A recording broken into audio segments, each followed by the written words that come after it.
Olá, tudo bem? Seja muito bem-vindo ao Descarte Final, um programa dedicado a trazer informação e conhecimento sobre transtorno narcisista. O meu nome é Rubens Macedo, eu sou seu apresentador. Uma espectadora me pergunta: o máximo que acontece de desagradável para o narcisista é ser desmascarado? Por que eu fico nessa tortura mental de achar que ele está radiante de felicidade com a nova vítima? Eles passam que nem um trator no sentimento das pessoas e vivem incólumes?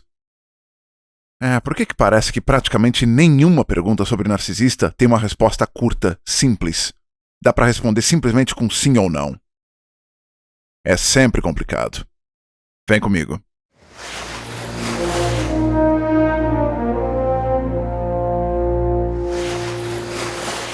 Bom, vamos por partes aqui, né?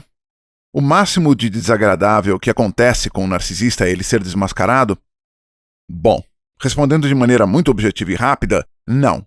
Esse não é o máximo. Apesar que avaliar o máximo, colocar um juízo de valor, de intensidade na consequência, é meio complicado porque tem que ver o que afeta mais cada narcisista individualmente. Ser desmascarado, especialmente publicamente, é o que possivelmente com maior intensidade e força toca na ferida narcisista, porque o narcisista é muito preocupado com imagem pública. Porque ele se importa com isso, e 2, porque ele precisa ter a imagem pública preservada para continuar agindo como ele age. A ferida narcisista, que é essa lesão emocional que está por trás do transtorno de personalidade narcisista, ela é muito, muito sensível à vergonha. Vergonha é um componente muito significativo e muito recorrente para um narcisista.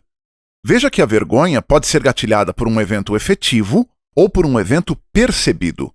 Um evento efetivo, ele é muito simples, é muito óbvio, ele é indiscutível. O narcisista, por exemplo, foi desmascarado, foi percebido como imperfeito ou como imoral em qualquer esfera que seja, há prova cabal disso e uma ou mais pessoas perceberam. Um evento percebido é um evento que não aconteceu, ou pelo menos não aconteceu ainda. Isso está integralmente linkado à paranoia do narcisista, à ideação persecutória.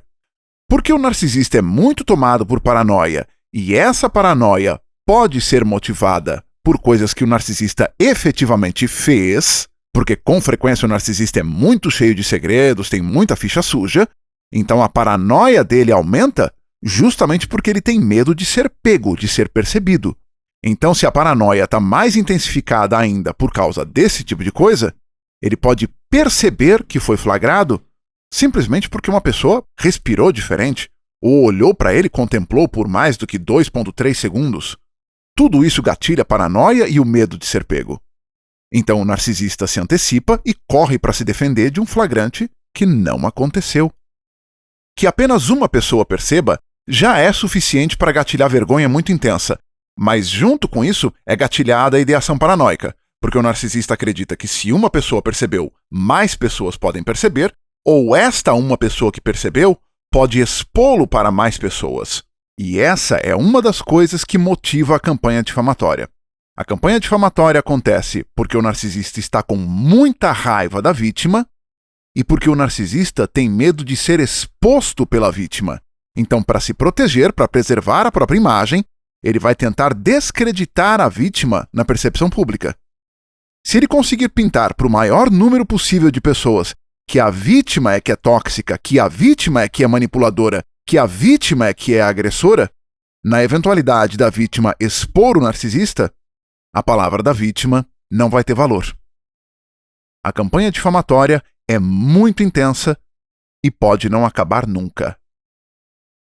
Você veja que eu estou meramente começando a pincelar a resposta para essas 3 perguntas em uma, embutidas em uma. Eu estou meramente começando a pincelar a resposta e eu já estou te apresentando um cenário no qual o narcisista absolutamente não é feliz. Ou radiante de felicidade, como a minha espectadora perguntou.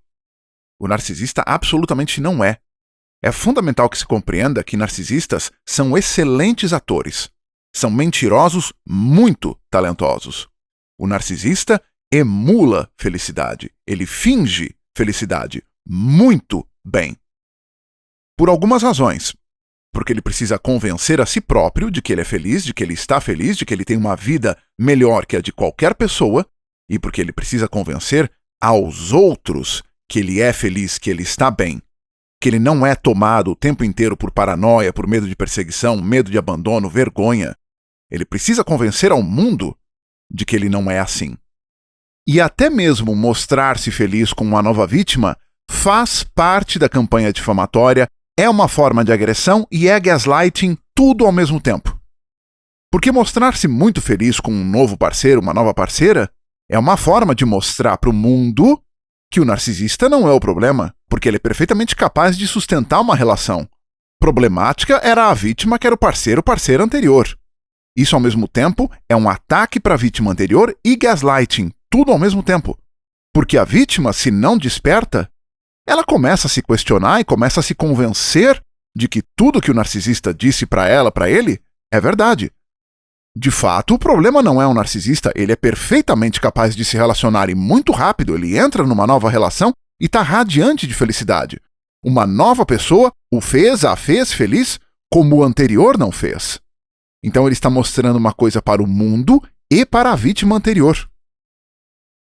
Muito embora eu tenha dito que eu vou tentar não avaliar a intensidade, o quanto é uma consequência pesada ou não o narcisista ser desmascarado, de qualquer forma, eu estou pontuando aqui que isso não é pouca coisa, tá? O máximo de desagradável que acontece é isso. Bom, isso já é bem ruim. Muito provavelmente por trás dessa pergunta colocada dessa forma, desse tom de o máximo que acontece é isso, provavelmente por trás disso existe uma frustração que é muito comum, que é muito recorrente com a vítima de abuso narcisista, que é: o narcisista não é pego nunca? Ele não sofre uma punição efetiva? Mais uma vez, é uma pergunta que tem partes, dá para ficar destrinchando aqui ad eternum. Em primeiro lugar, o máximo de desagradável que acontece é isso. Bom, ser desmascarado é uma coisa que pode acontecer múltiplas vezes ao longo da vida de um narcisista. É por causa disso que o narcisista troca tanto de círculo de relacionamentos e, eventualmente, de emprego. Se um narcisista não consegue conter a própria natureza no emprego, por exemplo, porque é muito natural que o narcisista consiga, sim, chavear comportamento. Essa também é uma fonte de frustração muito pesada para a vítima de abuso, porque ela vê o narcisista sendo adorável e alvo de admiração num determinado círculo e pensa: puxa vida, mas essas pessoas se convivessem, se elas morassem debaixo do mesmo teto, veriam quem realmente é. Sim, porque o narcisista é capaz de chavear. Ele, quando está minimamente compensado, e essa palavra é péssima para falar de narcisista, mas equilibrado, quando ele está minimamente equilibrado, ele é, sim, perfeitamente capaz de chavear. Ele é adorável na empresa, na festa da empresa, lembra o aniversário de todos os 3 filhos do chefe, e em casa é uma criatura absolutamente odiável. Mas na eventualidade de ser um que não consegue ter esse controle, esse domínio, sim, ele tem estabilidade profissional. E esse é um problema que eu acho que eu não preciso detalhar, não é? Então estaria frequentemente trocando de círculo de relacionamentos, de emprego, já é mais um tormento para a vida. Há muito tempo atrás, num episódio aqui do programa, eu apresentei uma analogia minha da roda gigante, que representa o círculo de relacionamentos de um narcisista. A gente pode ter a sensação de que não houve uma consequência porque o narcisista não troca de círculo de relacionamentos de uma vez só. Fecha o lote, joga tudo fora e cria um novo. Funciona como uma roda gigante. A roda gigante de parque de diversões. Ela gira lentamente, troca alguém, fica ali mais um tempinho, gira, sai um participante, um casal, entra outro, troca. Então, não troca todo mundo de uma vez. Mas quando você olha para a roda gigante depois de um tempo, meia hora, 1 hora, trocou todo mundo. Mudou todo mundo. O círculo de relacionamentos, tipicamente amizades de um narcisista, funciona assim. Normalmente ficam de maneira recorrente, e pode ser ao longo de toda a vida do narcisista, basicamente 2 tipos de pessoa. Pode ficar uma vítima primária que é muito codependente e não consegue de maneira nenhuma se desvencilhar do narcisista, ou uma vítima secundária que é aquela que está sempre ali, pode ser um melhor amigo, uma melhor amiga, que também é muito codependente, não tem muita autonomia, não tem uma personalidade muito forte, então tolera as agressões, ou talvez ela acabe por nunca ser vítima das agressões mais pesadas, porque ela é uma vítima secundária permanente, perene, está sempre ali. Ou então, familiares. familiares costumam ficar a vida toda porque existem os laços sanguíneos, esses valores de perdão, especialmente motivados por questões religiosas. Então a ideia de que, não, é família, é sangue, perdoa, é irmão, é seu filho, é seu pai. Então existe muito essa ideia, essa tolerância de você ser muito leniente, muito compreensivo, porque é família. Então, nós temos até agora a possibilidade de ser desmascarado por uma única pessoa ou isso exposto publicamente, a possibilidade de instabilidade profissional e a frequente troca de círculos de amizade. Ser desmascarado publicamente é uma fonte de muito estresse, de muito temor e muita vergonha para o narcisista. E até que isso aconteça, ele é constantemente tomado por ideação paranoica e ideação persecutória. Então, de novo, eu estou talvez no primeiro terço do vídeo, e eu já estou te descrevendo uma vida que é absolutamente infernal. O narcisista não é feliz. Por que eu fico nessa tortura mental de achar que ele está radiante de felicidade com a nova vítima? De novo, porque narcisistas são excelentes atores, são mentirosos, muito talentosos. A nova vítima, se ela for nova vítima, muito recente, muito provavelmente ela está no período de idealização.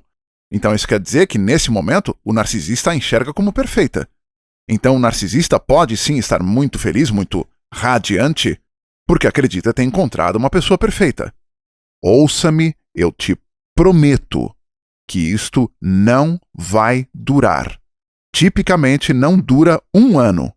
Vai aparecer uma rachadura, ela vai abrir, vai aumentar, e o narcisista perceberá a vítima como imperfeita. E aí começa o período de desvalorização e todo o inferno aparece. Veja que mesmo no período de desvalorização, porque o narcisista ainda precisa pintar para o mundo que ele é feliz, que ele é perfeito, que a vida dele é perfeita e fantástica, ele pode continuar mostrando para o mundo que está tudo bem. Ou ele pode simplesmente parar de propagandear a nova vítima o tempo todo. Se as manifestações públicas de felicidade, de alegria e de amor simplesmente cessarem, ainda que elas não sejam substituídas por coisas que denotam um problema, se elas simplesmente cessarem, pode ficar tranquilo, pode ficar tranquila. Lá nos bastidores as coisas não estão boas. Procure imaginar o âncora de um telejornal de grande visibilidade de rede nacional que aparece no horário nobre. Por 1,3 segundos, ele gagueja, titubeia, abaixa o rosto e coloca a mão no ponto auditivo, onde ele tem informações da redação. Foi 1,3 segundos. Saiba, lá atrás está pegando fogo. Mas ele precisa manter a imagem de controle e calma para o telespectador. É isso que o narcisista faz. Se a vida dele não estiver andando como ele gostaria, e especialmente se ela estiver atribulada, ele ainda assim fará um esforço para mostrar o contrário. E acreditar que o narcisista está radiante de felicidade com a nova vítima pode ser porque o narcisista está fazendo isso precisamente, exclusivamente, para atacar a vítima anterior. Lembre que o narcisista nunca abandona completamente uma vítima. Ainda que ele não a aborde nunca mais, o narcisista objetifica pessoas, ele faz uso instrumental de pessoas. Então, por mais que ele não utilize nunca mais, a vítima sempre vai estar em alguma prateleira na despensa dele, para a eventualidade de precisar usar de novo. Ele não joga fora, mas está lá. Ele pode não encostar nunca mais, mas ele nunca joga fora. Ele nunca esquece, porque ele acredita que as vítimas pertencem a ele. Ele pode ter colocado uma vítima nova no lugar, que ele acredita ser melhor, que é mais funcional, ou que não dá tanto trabalho, que não questiona. Mas ele não joga fora a vítima anterior. É justamente por isso que um hoovering, uma tentativa nova de contato e até de reativar a relação, sempre pode acontecer. Por isso, pedra cinza, contato zero. Eles passam que nem um trator no sentimento das pessoas e vivem incólumes? Bom, eles passam que nem um trator nos sentimentos das pessoas? Sim. Vivem incólumes? Não. De novo, como eu mencionei, tipicamente por trás dessa pergunta, que é uma pergunta comum que a vítima faça, existe uma frustração de não ver uma consequência chegar para o narcisista. Veja, existe, sim, a possibilidade de uma consequência grande e significativa não chegar. Nunca. Porque essa consequência mais significativa, que é muito comum que a vítima fantasie com ela, é o narcisista ficar completamente destruído, que ele fique tão destruído quanto a vítima. Então que o narcisista caia num quadro depressivo, comece a fazer uso descontrolado de bebidas, medicamentos, entorpecentes, é exposto publicamente, perde emprego, credibilidade, se torna incontratável, fica na miséria. Isso são coisas que podem acontecer, mas não necessariamente. Uma consequência épica, cinematográfica? Não costuma acontecer. Eu sei, é frustrante, a gente gostaria que o universo trouxesse uma consequência, né? É justamente por causa destas coisas que é tão recorrente você ver em canais que falam sobre abuso narcisista dizerem que a melhor vingança é ser feliz. Você tem que tirar o narcisista da sua vida e seguir com a sua apesar dele. Como uma vitrola quebrada, eu vou repetir uma máxima estoica aqui. Você não tem controle sobre eventos externos, você tem controle a forma como você reage a eles. Dizem que depressão, melancolia é excesso de passado e ansiedade, angústia é excesso de futuro. E, mais uma vez, os estoicos ensinaram mais de 2000 anos atrás. Você não tem o passado e nem o futuro, você só tem o presente. O passado já foi e o futuro ainda não chegou. Você não pode voltar no tempo para mudar o que aconteceu, e você não tem controle sobre o futuro. Veja que isso não é um incentivo para que você viva uma vida nihilista sem se preocupar com o futuro. Não existe consequência, o que a gente faz agora não importa. Não, você pode, de maneira prudente, viver o presente, você pode sacrificar uma parte do presente em nome do futuro, então é você se cuidar, você investir tempo em trabalho, estudo e aprimoramento pessoal, pensando num futuro melhor. Mas não há garantia de futuro. Então gaste com o futuro só o tempo necessário, mas viva mais no presente. Você, infelizmente, precisa aceitar que o que aconteceu, aconteceu. O que está no seu controle é como é que você vai reagir ao que aconteceu e, especialmente, você se educar, se aprimorar, se treinar para impedir ou minimizar a possibilidade de que o que aconteceu de ruim no passado aconteça novamente. Como é que é aquela citação? Quem não estuda a história está condenado a repeti-la? Se eu citei errado, é quase isso. E é uma verdade. Portanto, não gaste energia com um problema cuja solução não está na sua mão. Você tem pouco ou nenhum poder sobre o outro. Você tem algum ou total poder sobre si. Tempo e energia são finitos, são limitados. Portanto, direcione o seu tempo e a sua energia para onde existe possibilidade de resultado. Você. O programa de hoje fica por aqui. Se você curte o trabalho que eu faço e acredita que ele pode ajudar mais pessoas, curta, comente, compartilhe, se inscreva. O meu nome é Rubens Macedo. Eu não sou psicólogo ou terapeuta de qualquer espécie.